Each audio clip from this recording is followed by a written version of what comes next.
Assalamu alaikum and welcome back to our next lecture in this series.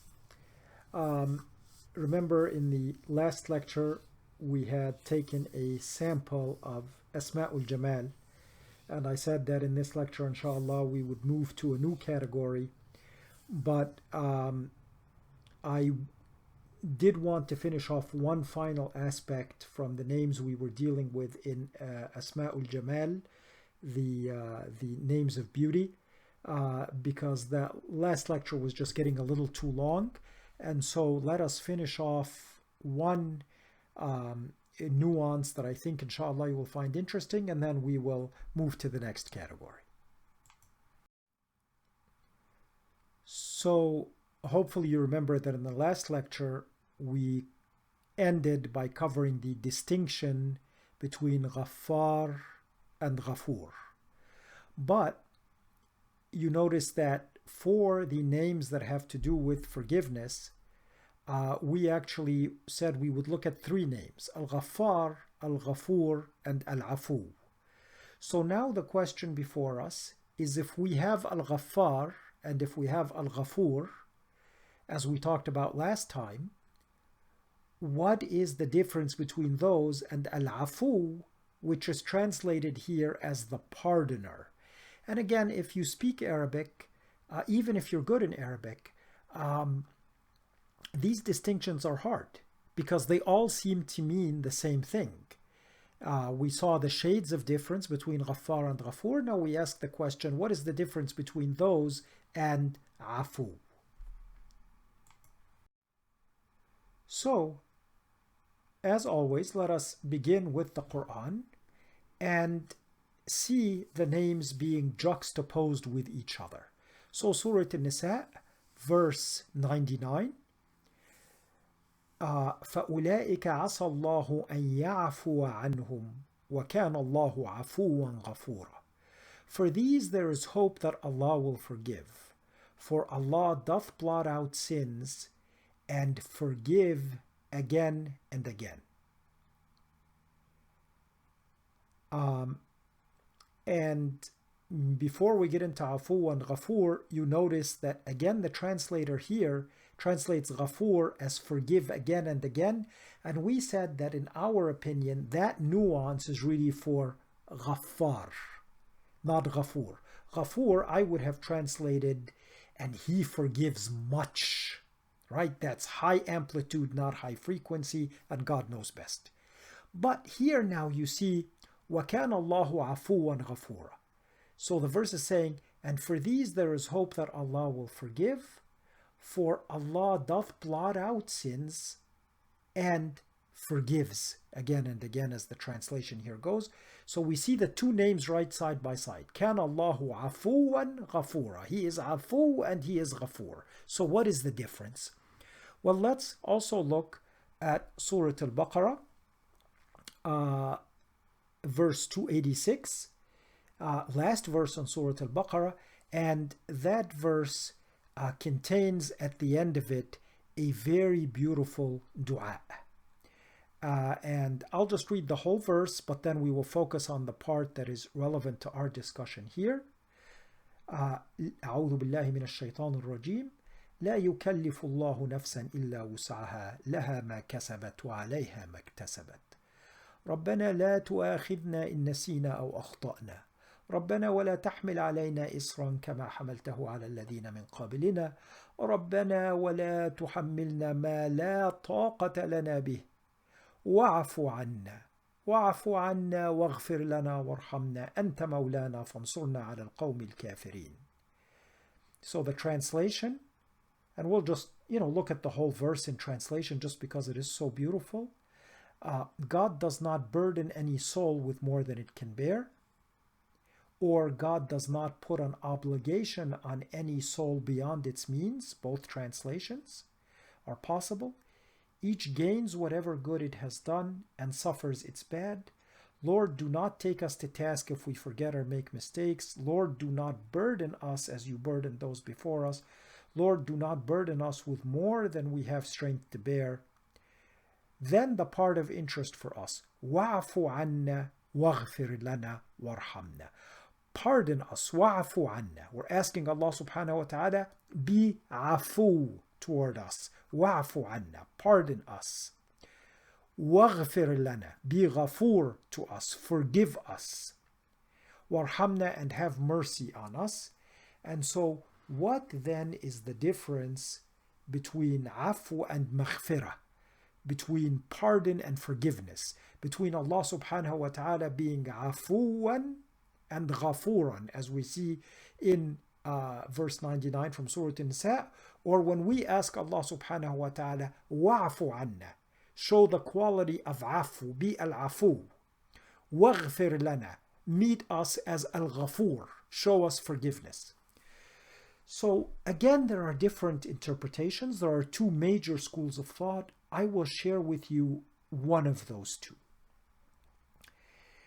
That's the one I lean toward, and Allah subhanahu wa ta'ala knows best. That let's say I have committed a sin, and I come to the day of judgment, and as we know, everything that we do is written and recorded. So in Surah An-Naba, وَكُلَّ شَيْءٍ أَحْصَيْنَاهُ كِتَابًا, and we have recorded everything, we have written it down. So there are two possibilities for me to not be punished in that sin. The first is forgiveness. So that is Allah subhanahu wa ta'ala being Ghaffar or Ghafur and forgiving the sin. So the sin is in my book of deeds, but Allah subhanahu wa ta'ala forgives me and does not hold it against me and does not punish me for it. That is the quality of Al-Ghaffar or Al-Ghafur. Now, what about Af? What about Al-Afu? Al-Afu is, in this particular interpretation, an even higher degree of forgiveness, so that that sin is erased from the book. It's not even there. Never happened. So I meet Allah subhanahu wa ta'ala, my book of deeds is there, and Al-Afu has erased that sin from the book. So Afu, the sin has never happened, it's erased from the book. Ghafur, the sin is still in the book, but I will not be punished for it. I will be shown mercy. So let's just finish off the last part of that dua. Wa'fu anna waghfir lana warhamna. So we're asking Allah subhanahu wa ta'ala in this particular school of thought, this particular interpretation I'm sharing with you, and Allah subhanahu wa ta'ala knows best. Wa'fu anna. Allah, please pardon us, erase that sin from our book. Then the way I personally think about the dua, waghfir lana. If the sin won't be erased from my book, then forgive me for it. Please don't punish me. Now, if I have to be punished for it, warhamna, then please show me mercy. Don't treat me with justice for that sin. I know I have to be punished, but please treat me with mercy and lighten my punishment. So they are sort of cascading degrees of asking Allah subhanahu wa ta'ala, blot it out from my book. Erase it, please. If not, then yes, it's in my book, but please forgive me, don't punish me. And if I have to be punished, then please be merciful toward me in that punishment. Give me the lightest possible punishment. Treat me with mercy and not with justice. That's how I approach that verse, and I hope that that brings a little bit of a nuance to the difference between these names. Now let's take just two examples from the next category, Asma' al-Jalal, the names of grandeur and magnificence. And the first name that we want to talk about is Al-Jabbar, the compeller, the restorer, the one who is overpowering, the one who cannot be resisted because they are so powerful. So we see, we've looked at this verse before, but let's see where this appears in the Quran. Verse 23 from Surah Al-Hashr, Huwa Allahu alladhi la ilaha illa huwa. He is Allah, other than whom there is no deity. Al-Maliku al-Quddus al-Salamu al-Mu'minu al-Muhaymin. He is Al-Malik, the sovereign, Al-Quddus, the pure or the sanctified, As-Salam, the perfection or the peace, Al-Mu'min, the bestower of faith or bestower of serenity or security, Al-Muhaymin, the overseer, Al-Aziz, the exalted in might, the mighty, and Al-Jabbar, the compeller. That's the name we're dealing with. Al-Mutakabbir, the superior. Subhanallahi amma yushrikun. Exalted is Allah subhanahu wa ta'ala, above whatever they associate with him. So now, if you do speak Arabic, this name in particular may be interesting for you, because you know that the way we use Jabbar in Arabic is generally not a flattering description. When we talk about a human being as Jabbar, we normally mean that they are a compelling tyrant, right? Somebody who is a powerful, tyrannical figure, usually with shades of significant injustice. And that is the way we use it in ordinary Arabic, and even the Quran uses Al-Jabbar in that unflattering connotation. Not in this verse, of course, but let's look. So our question now is, how do we reconcile the negative connotations that are even found in the Quran associated with the word Jabbar, and with it being one of the divine or beautiful names, Al-Asma'ul Husna? So let's just look at a couple of examples of those negative connotations in the Quran. So in verse 59 of Surah Hud, talking about the tribe of Ad, you know that they were unbelievers and were punished. So وَتِلْكَ عَاد, and that was Ad. جحدوا بآيات ربهم وعصوا رسله واتبعوا أمر كل جبار عنيد. They rejected the signs of their Lord and disobeyed his messengers and followed the order of every obstinate tyrant. And so here, Jabbar is the word that is being translated as tyrant, right? Ad were bad people. Instead of following and accepting the signs of their Lord, they disobeyed, and they disobeyed his messengers. And who did they follow instead? They followed every Jabbar Anid, every tyrant who was obstinate. So not a flattering picture. And then in Surah Maryam, talking about Yahya, John the Baptist, it is praising him and saying, وَبَرًّا بِوَالِدَيْهِ وَلَمْ يَكُنْ جَبَّارًا عَصِيًّا. And he was dutiful to his parents. He was kind and good to his parents, and he was not a disobedient tyrant. So here again, Jabbar is being linked with something bad. Asi, لم يكن جبارا عصيا. He was not a disobedient tyrant.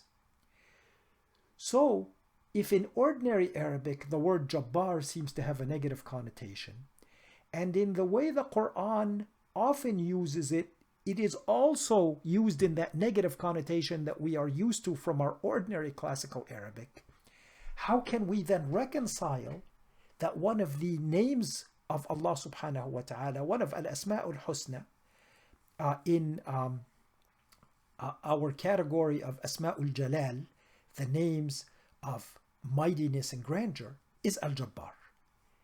My opinion, and God knows best, is that we go to the primary meaning of the verb from which this name is derived. And that verb is Jabara. And so from Jabara, we get this name Jabbar. But what is the primary meaning of the verb Jabara in Arabic? It is he fixed something which was broken. So Jabara al-Azm, he fixed the broken bone. And even in colloquial Egyptian, if you break a bone, who are you going to go see? Al-Mujabbarati. Or, of course, in Egyptian, because there's no ja, Al-Mugabbarati. So Jabara is the one who fixes things that are broken, the one who restores things which are not whole and makes them whole. And that's why you see in the English translation the compeller and the restorer. And that's why I wanted this list of names, because you see that the translator is really trying to pay attention to rendering these nuances. And so, Jabbar means the compeller, the one who is so powerful that he cannot be resisted. But in my mind, it is with the connotation of using that power to fix broken people, and to fix broken hearts, and to fix broken homes, and to fix broken nations, and to fix broken relationships, and to restore that which has been unjustly taken away. So you see that seen in that light, we can then maybe begin to think of Al-Jabbar in a different way than the negative connotation that the word may ordinarily bring. And now we understand in that light why it is truly a beautiful name of Allah subhanahu wa ta'ala, and the name of mightiness, one of Asma'ul Jalal. And Allah subhanahu wa ta'ala knows best. And now let us end this lecture where we have taken just a couple of examples of Asma'ul Jalal with the name Al-Aziz. Al-Aziz is typically translated as the Almighty, but again, it has, I think, a little bit more than that. Yes, it means the Almighty, but the way I personally think about it, and I know I hope you don't get tired of hearing me say it, but I have to say it, and Allah subhanahu wa ta'ala knows best. Let us look at verse 139 from Surah An-Nisa, talking about those who take the unbelievers as their friends and protectors instead of the believers. الذين يتخذون الكافرين أولياء من دون المؤمنين أيبتغون عندهم العزة فإن العزة لله جميعا. Yea, to those who take for friends unbelievers rather than believers, is it honor that they seek among them? Nay, all honor is with Allah subhanahu wa ta'ala. And so, the name Aziz also correlates with Izzah, honor and dignity. And the verse is talking about those who go ahead and side with the unbelievers, take them as their friends and protectors instead of the believers. Why? Because they think that this is where they are going to find honor and dignity, that they will be honored by the people who they think matter. And Allah subhanahu wa ta'ala is saying, do they seek honor among them, among those unbelievers that they're taking as friends and protectors? No. Honor and dignity is with Allah. He is the source of honor and dignity. So when I think about Al-Aziz, and when I call upon Al-Aziz in my dua, just like if I call upon Al-Jabbar, I'm calling on the one who has the power, the grandeur, and who can fix things and restore things. When I call upon Al-Aziz, I call upon the Almighty who is the source of honor and dignity, the one who grants to every human being that inalienable dignity and honor that comes from the source of all dignity and all honor. So if you ever feel downcast, dejected, insulted, demeaned, humiliated, and feel that you are beginning to incline toward those who have a different value system, beginning to compromise what you should be saying or doing so that they will hold you in high regard, call upon Al-Aziz, that with his might, with his power, he will grant you the real honor and the real dignity, inshallah. So again, I'm hoping that these descriptions are in some sense bringing the names a little bit to life, to the way we can use them in our dua. And I ask Allah subhanahu wa ta'ala to accept from me and to forgive me whatever mistakes I make.